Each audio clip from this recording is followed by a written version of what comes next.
Dr. H. Wainhouse is the Distinguished Research Professor of Theology, Law, Culture, and Archaeology at Faith International University and Seminary in Tacoma, Washington. He and his wife, Irina, have taught and directed many tours in the Mediterranean and Middle East, including Israel, Greece, Egypt, Jordan, Italy, and Turkey, particularly with the Biblical Archaeological Society. Dr. House has taught biblical and theological studies at several universities and seminaries during a teaching career of over 50 years and has written 150 articles and 50 books, including the Evangelical Dictionary of World Religions, The Jesus Who Never Lived, Exposing False Christs and Finding the Real Jesus, the Zondervan Handbook of Biblical Archaeology, Israel, the Land and the People, an Evangelical Affirmation of God's Promises, and editor of the Nelson NKJV Study Bible and Nelson New Illustrated Bible Commentary. Dr. House is the general editor of the Evangelical Exegetical Commentary Series, 44 volumes, with logos, Faith Life. It is the knowledge amassed from these experiences, along with the assistance of biblical scholars at a variety of universities and seminaries throughout the world, that provides the information contained in his latest project, the House Visual Study Bible Online. Thank you for joining Archaeology in the Lands of the Bible with Dr. H. Wainhouse. And welcome, welcome, welcome. Dr. House is in the house. Dr. Williams is in the house. Pastor Faber is in the house. We are joined by everybody today. So Absolutely. Glad to have you. Dr. House, we are starting in Delphi. By the way, how was your journey to Turkey? Pretty good. There's always things that you would prefer to be better, but I did find some information from this trip to see what's going on in that part of the world over against what it was, let's say, 20 years ago. And a lot of changes are going on. And if you want to discuss that, we could. Of course, we're not really talking about Turkey this week. Nope. We're going to go back and. But we do have a turkey talking this week. Somewhere. Yeah. Well, anyway, the point of it is that, we're dealing with Paul and his journeys, and we've covered much of that in Turkey. That was formerly Asia Minor. And Right. So a place that was the initial growth place for Christianity. Mm-hmm. I mean, if you want to talk about Christianity, I mean, there is some growth, obviously, in the beginnings with Israel and a little bit in Syria, but really where things took place were in Asia Minor, and we covered much of that. There may be a couple of things we may pull out of that and maybe do in the future show. I'm working on trying to do a translation of something that we found on the side of the theater at Miletus that should be interesting on the question of angels, but I'm not ready for that yet. But we'll be going into Delphi and all the way up into what would be called, Philippi, and over to the somewhat the travel over to Istanbul, as we think of that today, and that's called Thrace as you move across. So we'll go and look at all those things, but I'm trying to decide where we might go next, and we could sort of talk about that, see what you would have the most interest in. There's a lot of places to go to that even people who go to regular tours never see. And they are fascinating places to examine. So we'll look at that. By the way, I didn't shave today. I just realized that. You look wonderful. Well, I don't usually look at myself. And so I looked at it and said, who's that guy with the beard? Yeah, I know. All righty. Are we ready to start with the slides? If you got the slides, I've got the thoughts. All right. There you go. Well, listen, we were in southern Achaia. I think you know that term by now. That largely refers to what we think of as Greece today, from the bottom all the way up to the point of where even we have the thinking in, let's say, Thessalonica, that area. But let's just go ahead and start from that and head up. Delphi is an interesting place. It's not a large area like we would think of in some other places, but it's important in reference to Corinth. And if you haven't seen my article on that question, I did an article several years ago called Tongues and the Mystery Religions of Corinth. Mm. But really, in saying that, you have to also include Delphi, because there was an extension there of the religion of the god Apollo. Now, anybody know anything about Apollo? But that we're not talking about the that was considered what, a spaceship that we had. Uh-huh. The Apollo astronauts. Yeah, but who was Apollo the god? Anybody know? He was the god of the sun, of healing, of music, of prophecy, and a bunch of other Archery. Yeah. If anybody was going to say it, it would be you. You do great. Right. I think she spends time reading during the week. So Probably. yeah, so Apollo was a god of wisdom. He was a god of revelation. He was had a lot of features about him, his person. Obviously we're talking about in a fictional sense here. I don't think that God ever existed. But in Delphi was a part of his religion, and we think of the Oracle of Delphi. And so we're going to say some things about that, because some in archaeology, some things were found there, and it's sort of interesting how the ancient world accepted so many of these gods and goddesses. That it changed, by the way. In a lot of places, belief in the deities of Greece and Rome began to sort of go out the window. This occurred about the time of a guy by the name of Philo. Anybody know who Philo was? And Philo was his name, or is that? Oh, that's Fido. Sorry, wrong dude. Philo or Philo?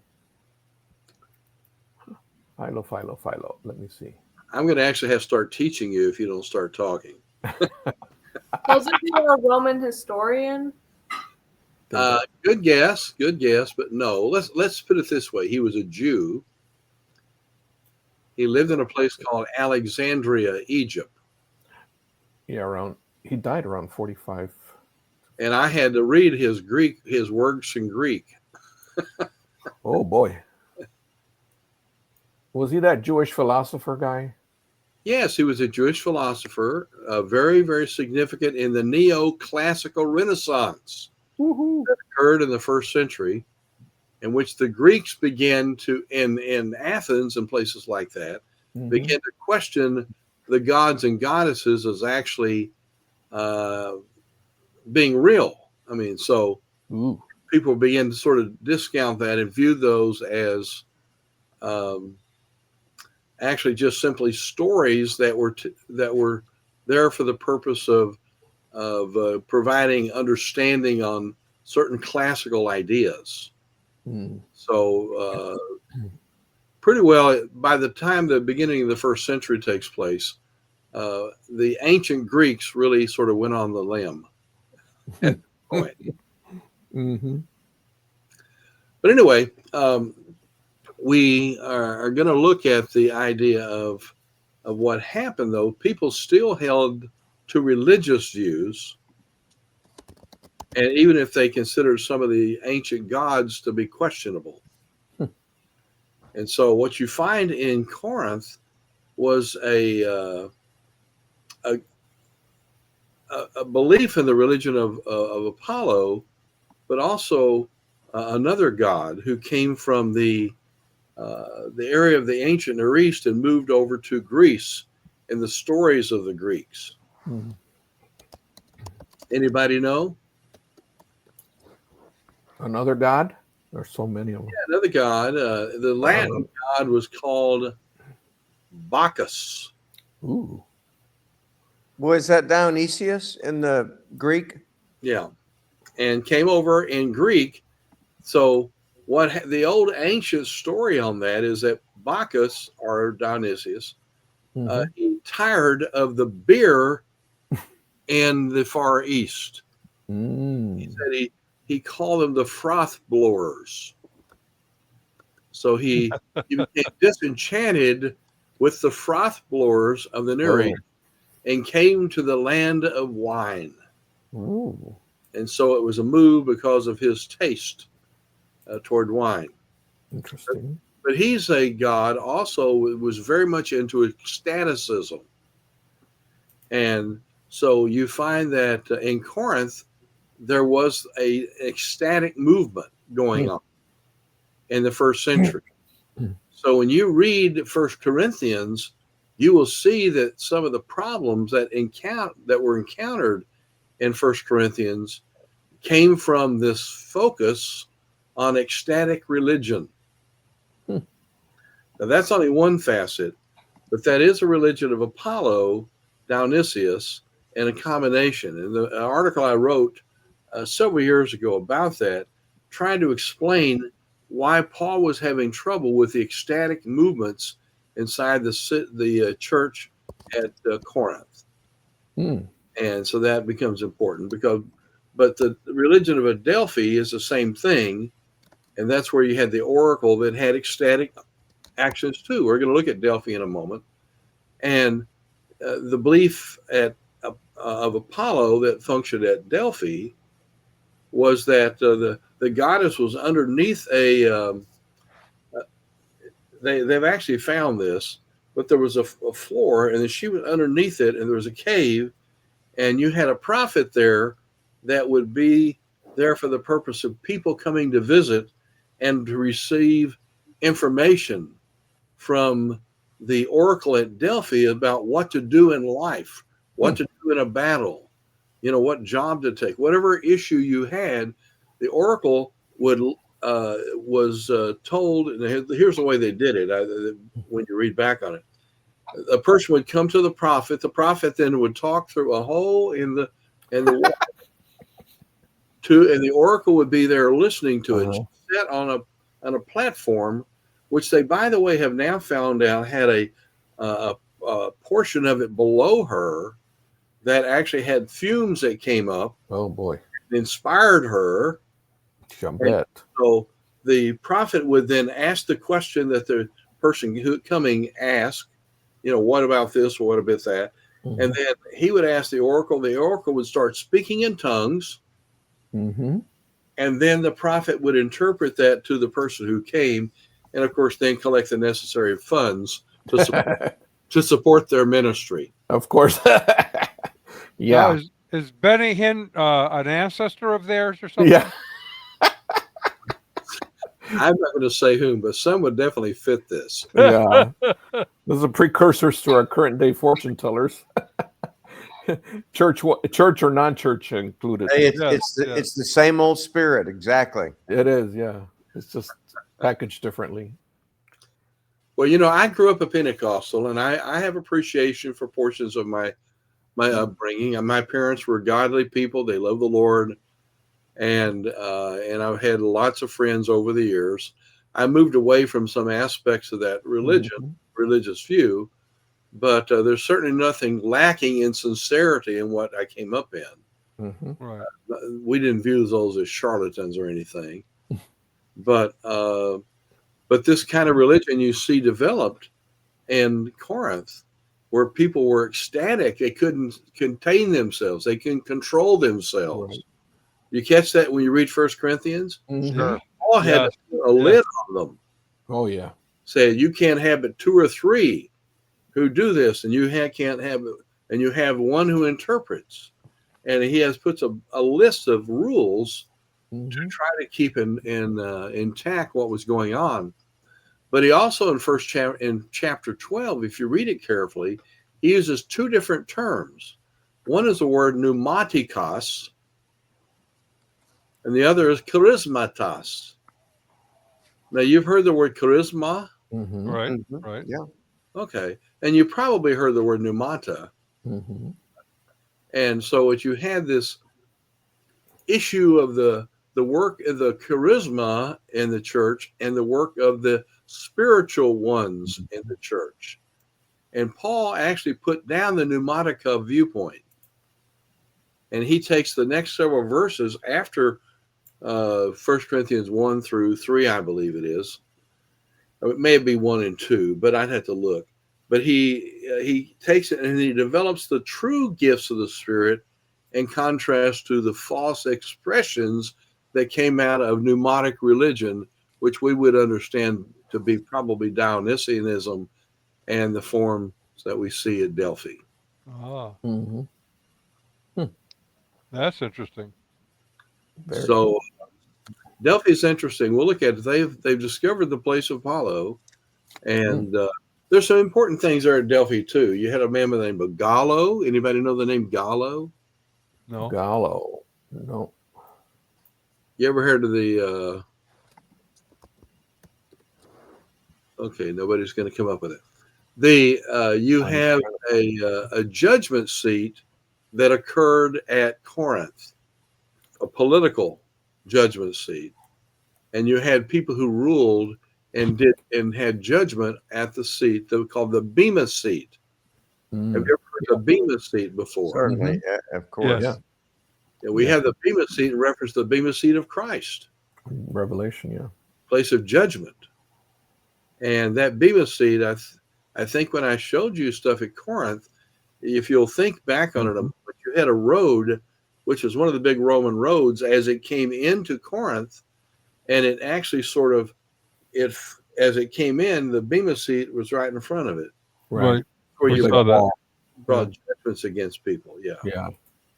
So Very interesting. you'll find that there. Well, let's. I think we've sort of given you some information. I don't know if you have any more you want there, but there. This is a look down. Delphi, I'm not sure how far it is from Corinth. It's just a few miles. A lot of people skip this in trips to Corinth, but it's really an important place to go to. That's just looking down. You can't see much here, and I don't think I can point it out to you. But right there, yes, whoever's, is that you, Don, doing that? That's me. I'm moving that around. Okay, now if you go right, to the right, go down, down. That white, those rooms there. There's the word down goes down. Go down. Down this way. Yeah, too far. That's two down. Sort of in the middle down. Two down. Go Sort where of you in the see middle. The pillars, Right. Don. The Go pillars. to the right. Go to the right. To the white- right. Oh, okay. I got you. I see him now. You're disappearing. There we are. See There that? it is. Now we got it. All right. Now we're going to look at these a little bit bigger in a minute. Ah. Next So- slide, please. Next slide. Okay. Now, this is looking at the same area, but now we're looking lower. And this is the Temple of Apollo there. And what they found underneath that was a structure that a person actually would have been sitting on underneath. And they found a location for gaseous fumes that came up there. She probably just was on a high most of the time. Pretty sure. If you're on a good high, you can tell a good story. That seems to be the case. Not that I've experienced that. No. No, but so if you go in to ask questions and she goes, "Whoa, cool, man," Yeah, then you know you're in a good place, right? Okay. that's right. I see pretty colors. But you know, the Temple of Apollo would have been a very important temple. You know, you had the Temple of Apollo at Corinth too. Remember that? That's right. Okay. Yes. Right. These are very often the gods had several locations they worshipped. And I suppose the reason for that, the gods tended to move around a lot. Yeah. So they like had a summer home and a winter home and a vacation home. Yeah. And a lake house and all that. Yeah, when you're on vacation, you had to have a place to go. Yeah. So Yeah. that's what you have. All right. Next. Any questions at this point? Aha, better view. Ooh, that's pretty. It's pretty expensive. These, you have to realize that at the time of the original creation of these temples, they were somewhat beautiful at the time. Sure. I think there's a question. Is that Iftikhar? You have a question? Yes, sir. Yes, sir. Sir, I have studied the Delphi method. Do you know about that? Because I studied in operations management. So, is there any kind of relation with this Delphi method? Basically, what I have studied, that is a process mostly used in research and economics that aims to collect opinion. So, is there any kind of relation with this Delphi? I can't say that I understood all that. There was a lot of reverberation that I was hearing on the talking. So, can anybody give me that question? Yeah, I think he's asking about something called the Delphi method. Yeah, I right. don't know about that. If there's a Delphi method, method of what? In what area? This method is to collect the research opinion. oh, like opinions from different people or different, like it goes out. Exactly right. So, Well, the only thing at Delphi, you did have. It was a place that was. Most of the temples at the time, they were money makers. mhm. Whether you're talking about the temple of Aphrodite or the temple of Apollo, people came and worshipped and paid their money, so to speak. Yeah. And nothing wrong about, obviously we collect money in churches too for the ministry. We don't view what they did very ministerial. I'm being very kind about that. But Yes. the fact is, the the prophet who stood there, or priest, whatever he would have been called, Mhm. I've seen both, but who would have actually, a guy would come in and says, well, a general would come in and say, I'm going to war. Will I win the battle? And the guy would take money and give him guidance from the Oracle. oracle Mhm. and tell him whether he's going to win or not. And of course, probably the more money he paid, he was going to win more. Right. Now, the Delphi method, just to kind of clear up the question, is not actually related to Delphi. Right. It's a communication technique that uses a panel of experts to make anonymous predictions, and then they revise them based on the feedback they get. Oh, I So see. So they probably took the name as a kind of they took the name from Delphi, right?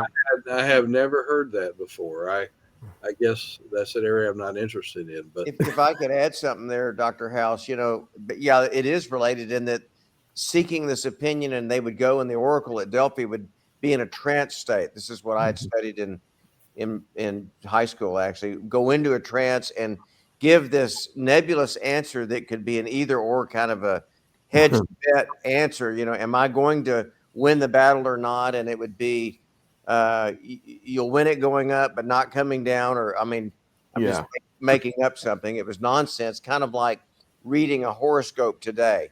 Right. Like a Ouija board? Very vague. You ever seen a Ouija board? Well, yeah, but it wasn't really a Ouija board. It was someone in this trance. I always thought the oracle was a woman. She was in a trance, and she would be petitioned to give her opinion. Right. And then she would give this opinion that really you could read it either way. And so that ended up giving credence. They thought, well, she was right in what she said, so we'll go and pay more money and get an opinion on the next battle. Well, the oracle at Delphi was a woman. Right. And she did give her view, but the view came from an ecstatic experience. Correct. In a trance. The priest or prophet that was there, he would actually give guidance to the person who came in. But think on this just a moment. Interesting. You said, yes, you're going to win the battle, 50,000 drachma, thank you. And if the guy doesn't win the battle, you lose nothing. And that's true. And if he wins the battle, he'll come back. And you're happy. Everybody feels good. But they would say it in ways, Dr. House, where the oracle couldn't be wrong. It would be sure. Well, that's what I'm saying.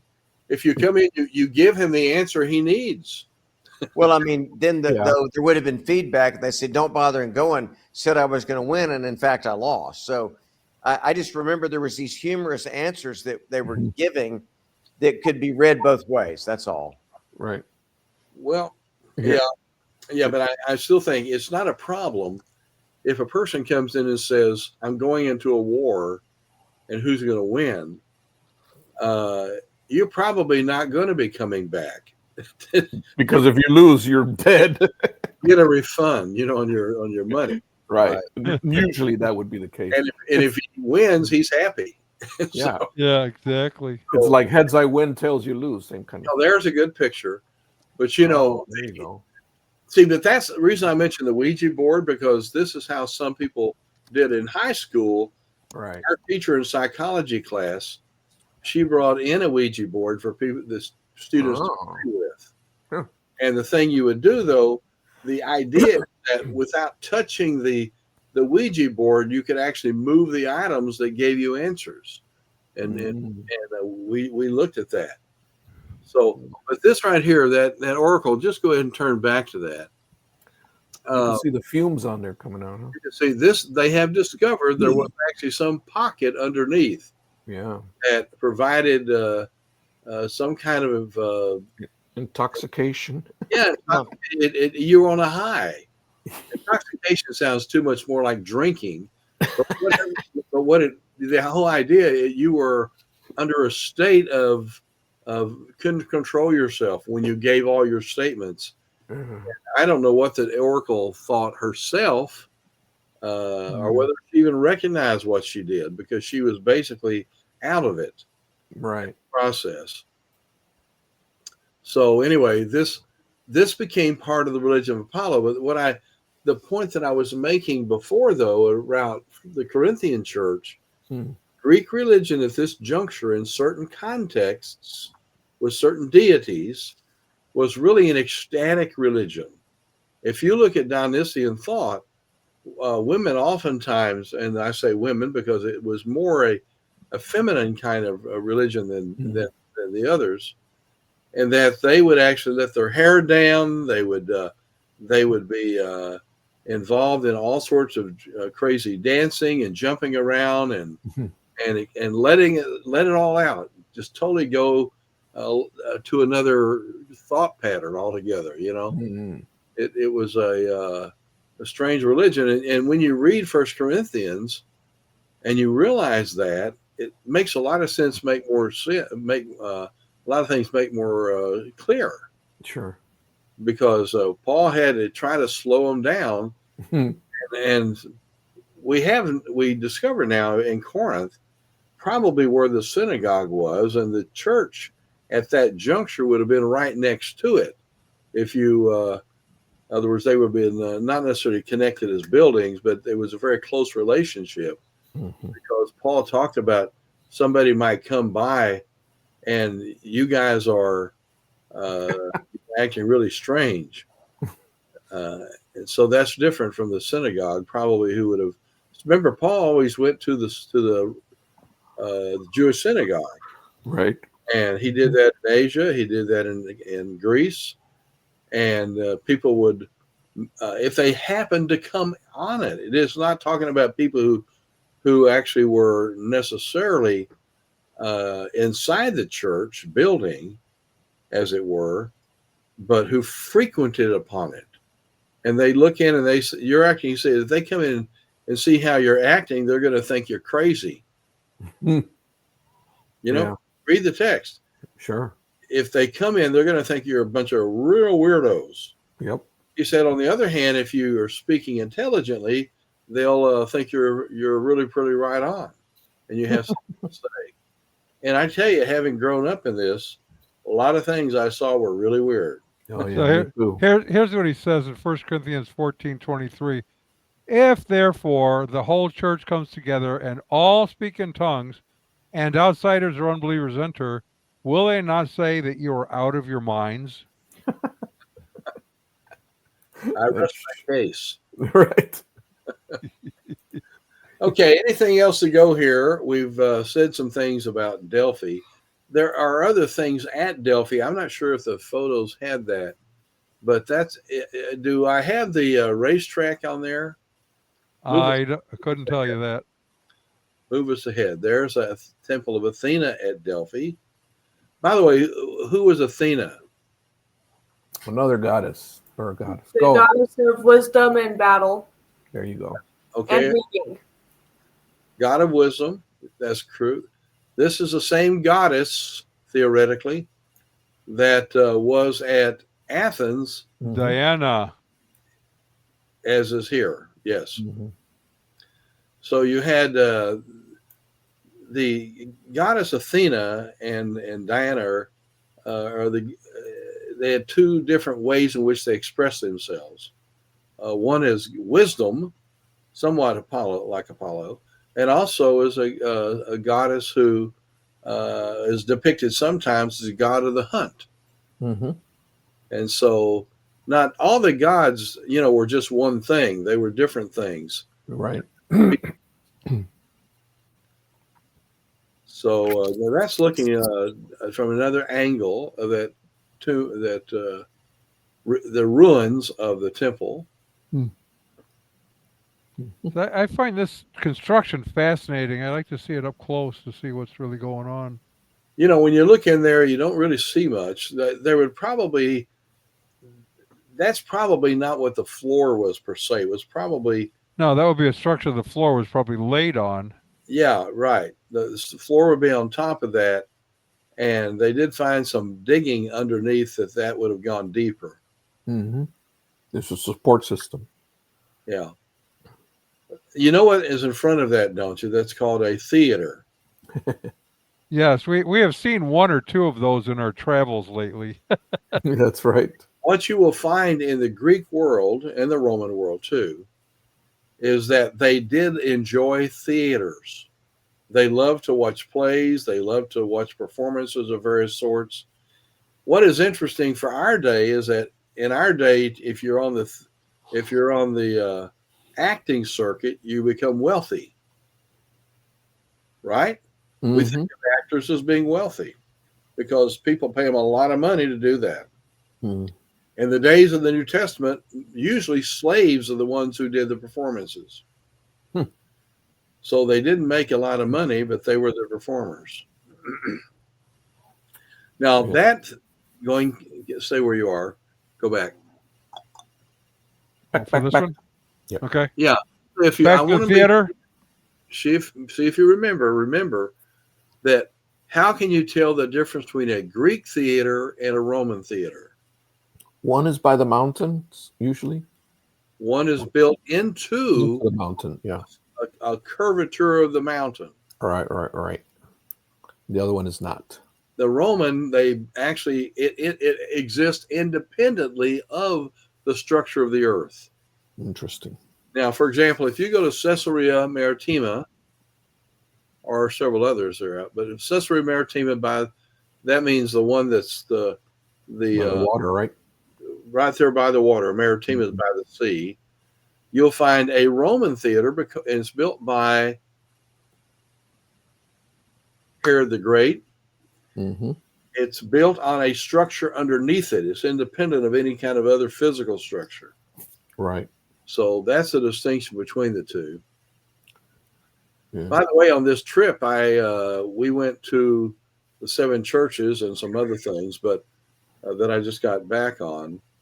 But the work at the 7 churches, there's still a lot of work going on in reference to unearthing Laodicea, and they're finding more stuff.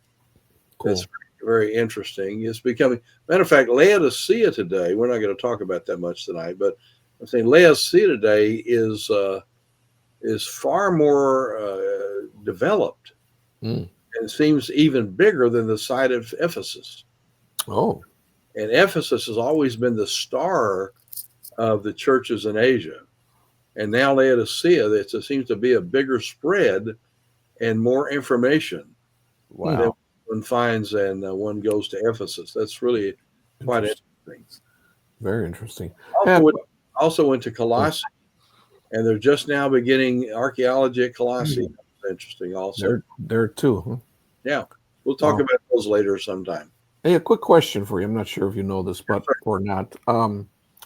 So as far as the actors, since they were slaves, did they have any incentive, like where they give told if you act really good and you do this for a period of time, we'll let you go, or you're going to pay your debt, or depending, or were they just all like slaves from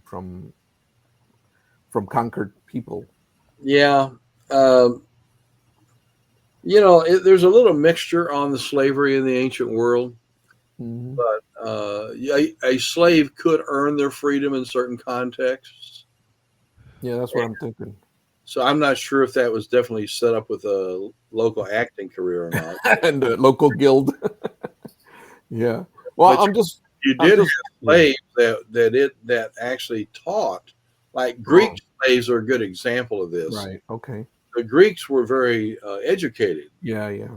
and they would be tutors and things of that sort. Okay. So it's possible, I suppose, that someone would have a bond servanthood, Yeah. and so that they could maybe pay and buy their freedom. So Yeah, because I'm thinking if you're gonna act and you're not really happy, because if you like, I ain't doing this.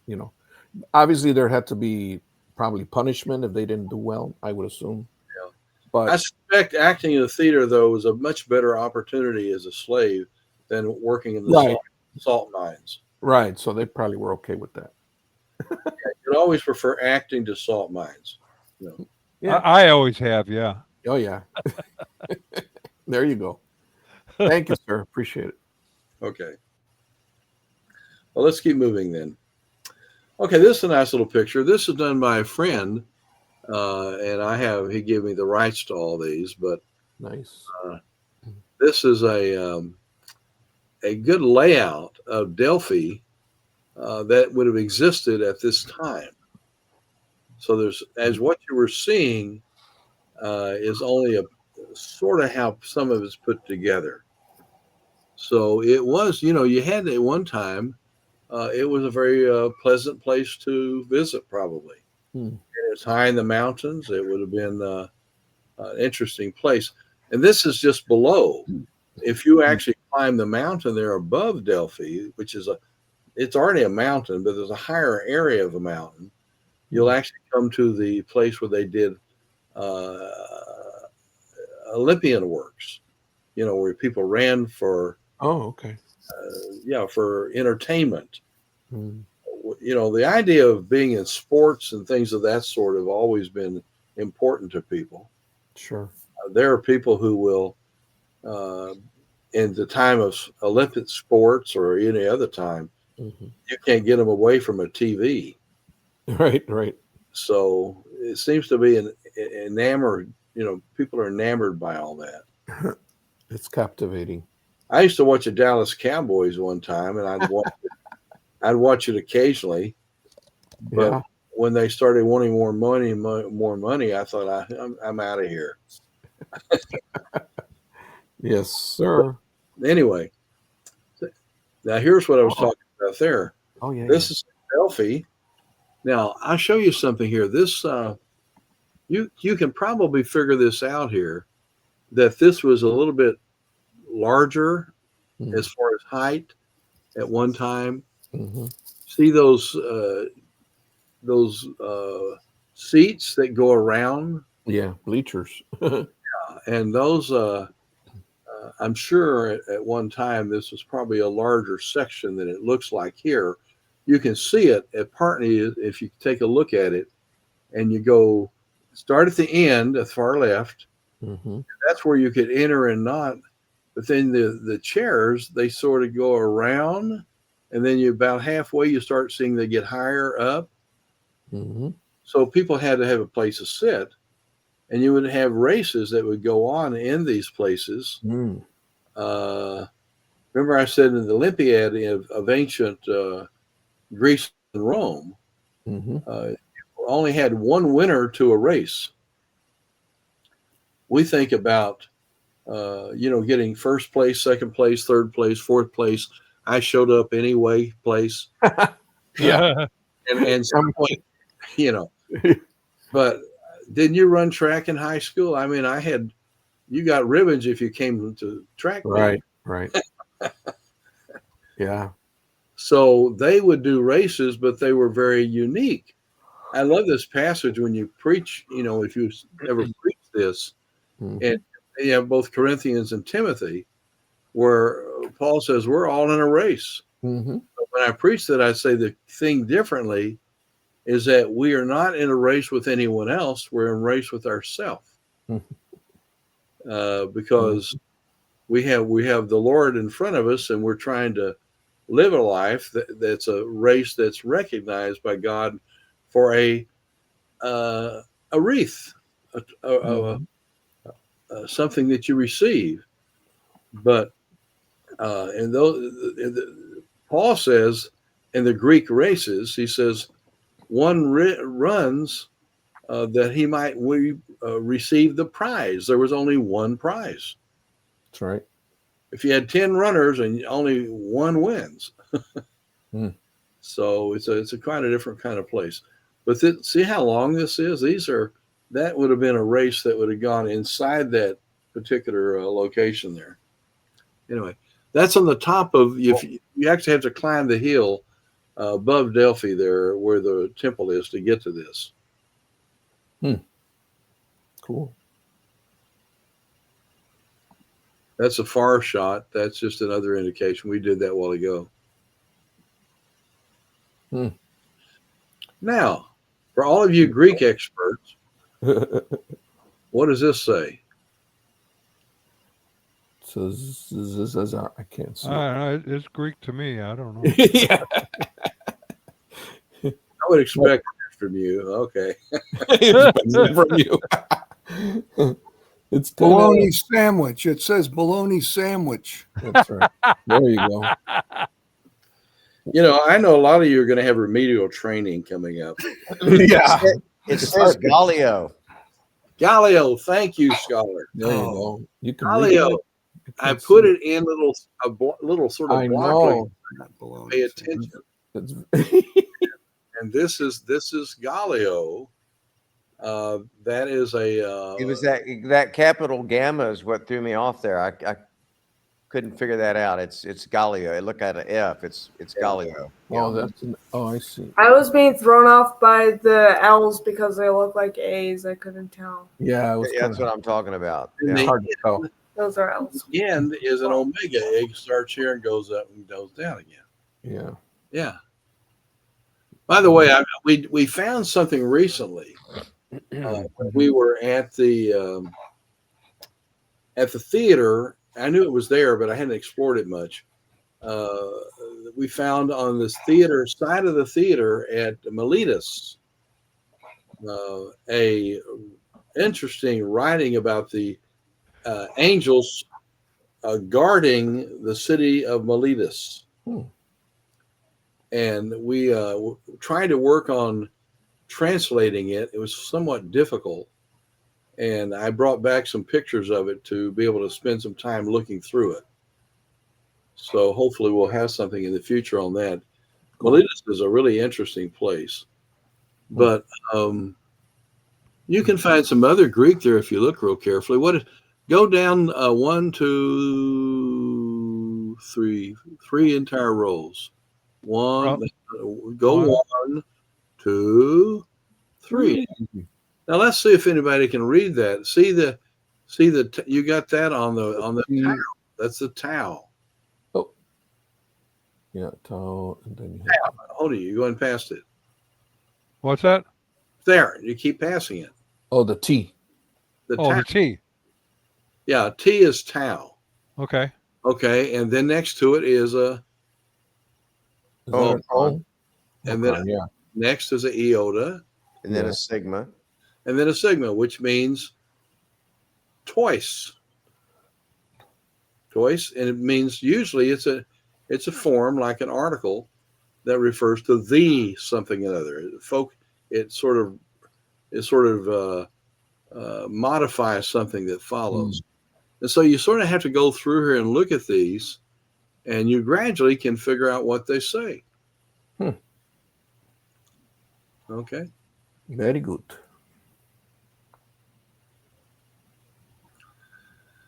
Map of Achaia. Now, okay, here we are. We've been look at Corinth to the left here, and area from the very bottom. Guess what breakdown of the Greek culture in the earliest centuries? You had the idea of Sparta, Mm-hmm. and you had basically Athens, Right. the Athenians and the Spartans. And what is the difference between the Athenians and the Spartans? Spartans were fierce. Spartans are fighters. The Athenians were thinkers. Mm-hmm. Yeah, the Spartans are known for their fighting power. I mean, Yeah. my goodness, in Sparta, when you're about 1 year old, they give you a sword and start teaching you to use it. Right. Yep. Awesome. I'm being a little facetious, but I am not entirely facetious. At very early ages, they started teaching young men, and sometimes in certain circles, young women. They were a warfare culture. Yeah, that's what they did. And anybody heard of the you're going to have to help me on this. My mind is having a hard time bringing it up. You had the 99 or something like that. The 300. The 300. The 300. Yeah, maybe it was 300. You had a group of people that they held the spot against the Persians. Yeah. Right.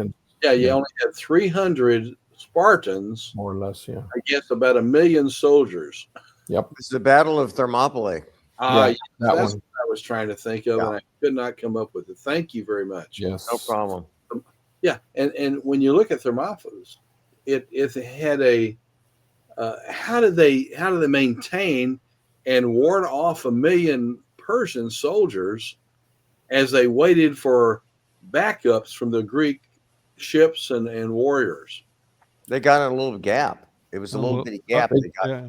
Yeah. They At funneled them. At a pinch point there. That's right. They funneled them and they guarded that. I saw a movie on that one time. Anybody see that? I Yeah. did. I did. Yeah. Sure. Very good. Very fascinating. And this is real life. I mean, they stood there because they were there in strength and had narrow, so you weren't having to fight everybody at once. Right. You didn't have to fight all 1 million. Right. Very All you strategic. had to do is fight the ones in front of you. Right. Exactly. Yeah. I think it was Xerxes. And how would I suspect the movie was a little over dramatized, but I thought it was good. Yeah, but no, sure. it was still exciting. I Almost liked as it. if we weren't there. I liked But it a there's- lot. But I there's a realized it certain wasn't a documentary. Yeah. It's There's a almost certain rationale to this, though, Yeah. because if you have phenomenal warriors and you have a small width, exactly. Right. you really are just fighting the soldiers in front of you. Yeah, Right. well, it was very strategic. Yeah. Whole army, you're fighting just them. Right. And they were able to hold them off for a long time. Yeah, But They had anyway, a good strategy. very much. it's a good strategy. And if you have a desperate strategy, that's even better Yeah, because sure. the other options were not good. No. So that's very significant. Yeah. Those are the Spartans. And so that's down at the bottom there. Mm-hmm. Go up a little north now, North. and so you'll see Corinth. Corinth is And straight then- up. Yeah. Go to Corinth, go up there a Corinth is little here. bit. Now, right here, hold your hand there. Uh-huh. If you look on the map, you'll understand something. Is that where you see Corinth in the very NTH, there is another little block of land. Can you see that? Just a little that's piece of going- land. that That's where connection they there? dug a Oh. canal, That's the and it isthmus. started in the days of Mhm. the Who's canal. this? Is that what Yeah. I'm looking for right there? It was down right about there. Yes. Okay. They actually dug a canal, but it was not finished until actually in the modern era. Hmm. Because it was such an enormous project to get through, and the stone was so difficult. They just didn't have the technology at the time to do it. But if you go there and look now, you can see this is where ships go back and forth. Oh, And yeah, it was for and they were obviously trying to do that because of issues of commerce and such. Mm-hmm. Okay, so you go across there, you see to the right Athens, Mm-hmm. Yep. and you see up there, you see Thebes, and over to the left, you see Delphi. Mm-hmm. So that gives you perspective on what we've been Delphi. talking about. And then we have Thermopylae up here, Yes. just above Delphi. Okay, what happened there? Well, that's the battle you were talking about. Yeah. That's up there. Well, they had a ways to go. The Battle of Thermopylae. You're right. Now, if you also look and go to the left, that's where I was asked. I was asked a few years back, right before COVID, about a year or so. I was asked by the Biblical Archaeological Society to lead a tour group that would take in from the bottom of Greece all the way up to the area of Thrace above, which is up here, and come across through Byzantium. Jeez. Okay, that's up here. Which is actually a city now we call Istanbul. Istanbul. Istanbul. In the days of about the 5th century was called Constantinople. Constantinople, named after, modestly named after Constantine. Mm-hmm. You had 3 Constantines, by the way. Constantine I, who acknowledged Christianity as a legal religion.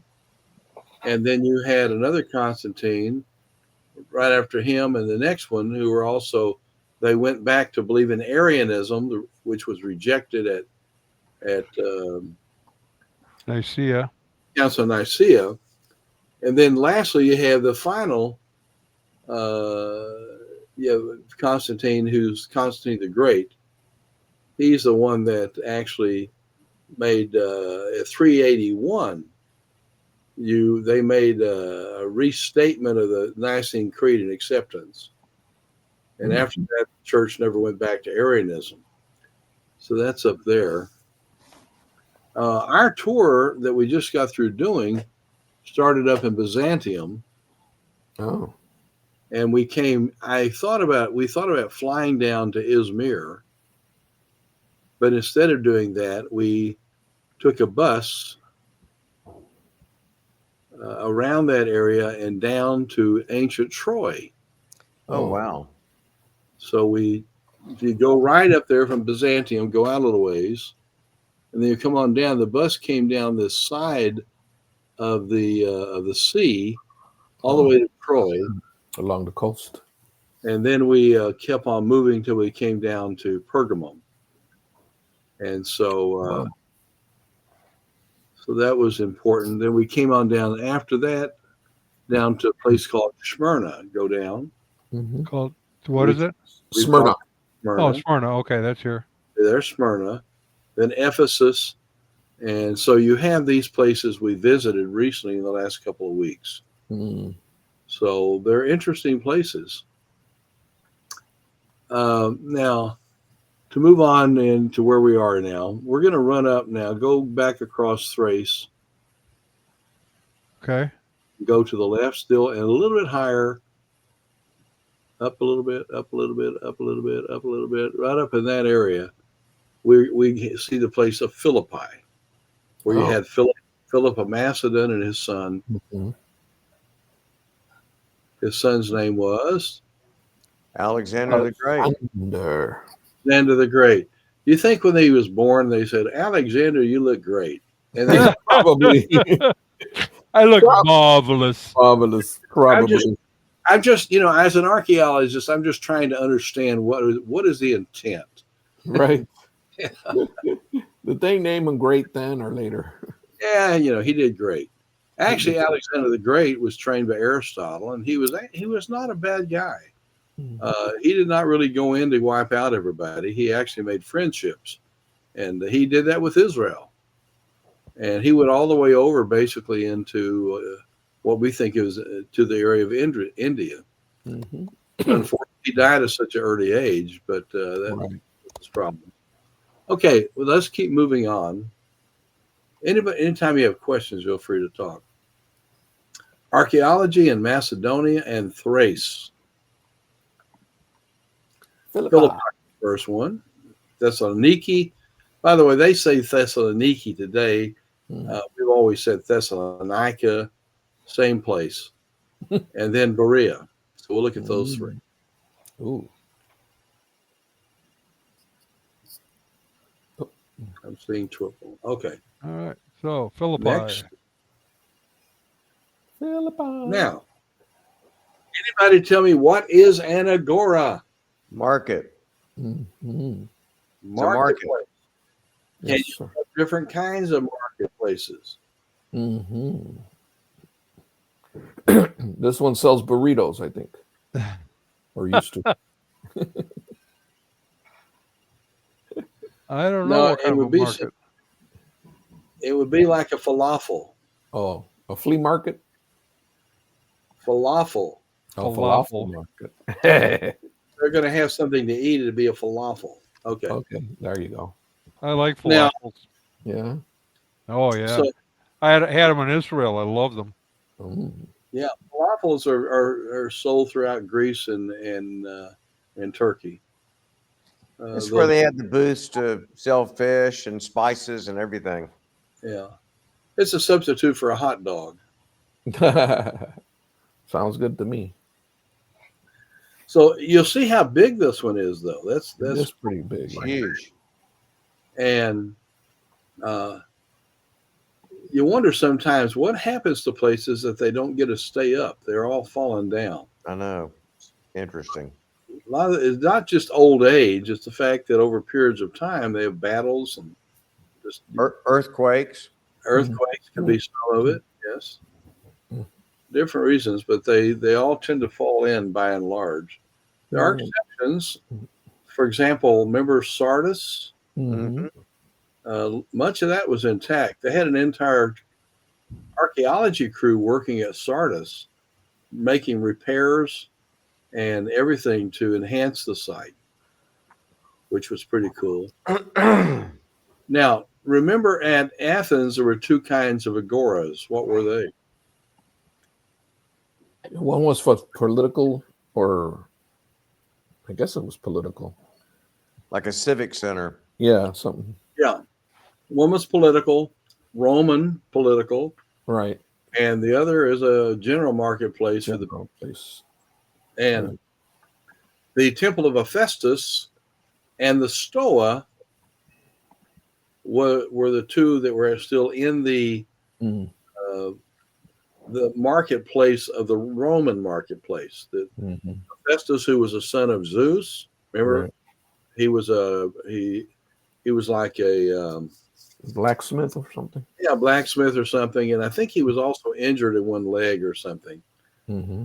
And you don't think of gods getting injured that way, but you know, in ancient mythology, all sorts of things are possible. Exactly. So you have that there. This is the example in Philippi, and it sort of gives you an idea. I took this from the mountain. I got up a ways to get this picture, but it demonstrates several things. By the way, this picture doesn't simply go back to the what was present, let's say at the time of Paul. Over time, even it was still in operation. It was still standing, and generally speaking, there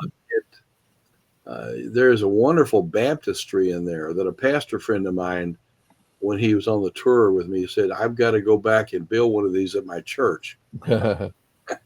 The baptistry, how it was structured, was really fascinating. But so some things were here later. Was also other in the period of the Byzantine period.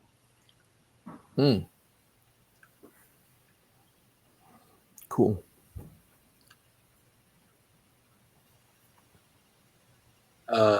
This is a little different angle.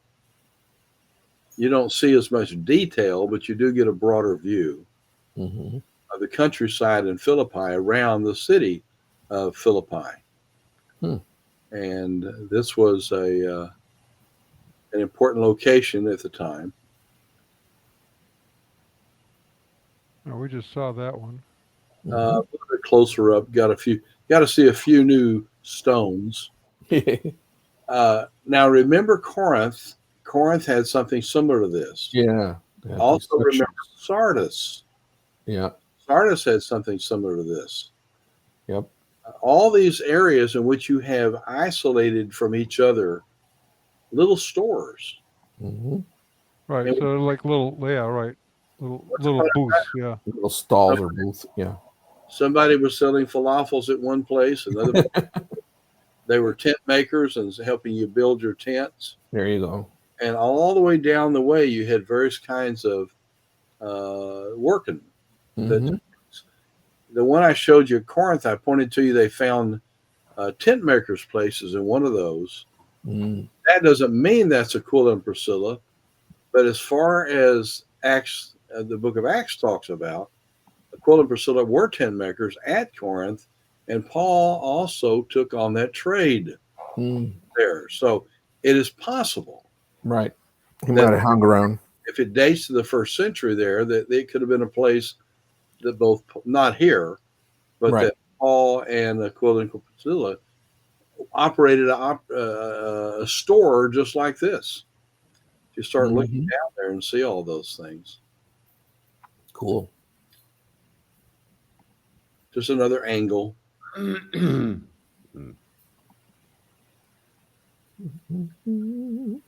Not a lot remains at Philippi, as you can see.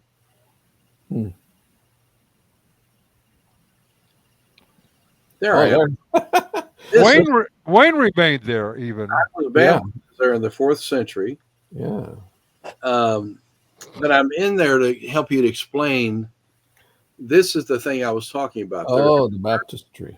A church building that was built. This was still existent in the 4th century. Nice. That is a nice design. And this baptistry really attracted my pastor friend, who is a very, very big church, the largest in the area in Salem, Oregon. And he loved this idea because what you do is take a look to my right hand, and then just think to the opposite side of the baptistry. And you have sort of like a cross there of a sort. Yes. But you would actually have a person that would step down that one thing, that step into it, and then they would step out of it because there's stairs there. Right. So the way you would baptize someone in this setting is different from probably what you would do in a modern setting. Matter of fact, I baptized people in the Jordan River in Israel. When I do that each time I'm in Israel, I follow a different form of baptistry than I was taught when I grew up. The baptism that we used to do, you grab the hold of the head and the back, and you push them over. right, backwards. Just don't hold them down. That's the right. Too long. You got a good grab, because if you're in a river, you got to get a really good grab. Oh, but yeah. You grab them and you put them under, and then you bring them back up. That can be really difficult. The way it was done in the Byzantine period, and probably in the days of Jesus, one reason why they used the Jordan River, and also the mikveh at the eastern side of the Temple Mount. You did not have major baptism like you would push a guy like this and bring him over. You probably had the person basically to bend the knees to go under, right, and bring up, or you would have a person with the water that would be fairly high at this point. You would probably just put their head under, see, as they held their breath. We wrestle them to the ground today. Oh, yeah. But that's not the process of the ancient world in baptism. Got to get those sins out of there. Yeah. Now, by the way, I should say something on that. Go back. And I say that, in fact, this is Byzantine. This is not the Roman Catholic period. The Roman Catholic Church had control of Western Europe, and the Byzantine, the Eastern. And Easter, they actually practice immersion. Ah. You know why? They can read Greek. There you go. There you go. If you read Greek, it's plain. I've got a paper I'm doing here in 2 or 3 weeks on a topic, and I'm using examples. It's amazing how people will take Greek words and create English words Mm-hmm. and lose the Greek meaning. Amazing. Because they will invest it with other theological meaning that the Greeks would have never thought about. Right. That happens and confuses theology because people do things that way. And there's good examples. I know the head, I won't mention names because you know the name probably. But there's a well-known person who was the head of a major Bible translation committee. I was on his back. He's a friend of mine. I was on his back for about 3 or 4 years to change the meaning of what they transliterated in Galatians chapter 1. And so they kept translating the idea of if you if you don't follow his teaching, that you're going to be anathematized. You're going to, and they would translate that word, the Greek anathema, they would translate that as something like burn in hell or go to hell or be tortured in hell or some kind of thing that had to do with hell. And I said to him, I said, that is absolutely a misunderstood translation of the passage. The word anathema does not mean to go to hell. It says, if you don't follow this, you'll be cursed. But see, curse in the Greek world and in the Jewish and even the Israelite community in which that concept developed, they were not really talking about hell. They're talking about not receiving the favor of God. If you were blessed, God kept the locusts away. He kept the rain coming. You know, he had all sorts of wonderful things. Blessings. If you curse, you're going to have every kind of problem you can imagine. You know, right? Eat your crops, and so curse and blessing. You have to get into the text of the language and not bring all this super theology stuff sometimes that people bring into the text. So, having said that, so you think of the word baptizo. It means to immerse. Right? Yep. Right. So there's the issue. If you take the word baptizo as an example, how will you baptize someone? You're going to baptize a person by sprinkling, pouring, or immersion. I'd just throw water in their face. You're mixing terms there. Baptism is by immersion. That is it. Yes. Amen. That's the whole point. You read the Greek says it's immersion. But you go, well, what I was baptized by sprinkling. Well, no, you weren't. You were sprinkled. You weren't immersed by sprinkling. Yeah. Right. Have to do a lot of sprinkling. Well, you have to have maybe you use that underneath a waterfall. I don't know. I don't know. But people follow sometimes bad ideas because they don't think carefully through a text. I should tell you, my friend, in that Galatians passage, he finally came to me after 3 years at an academic meeting I was at, and he said, "Wayne, we changed the translation." I said, "Well, good, you got it right."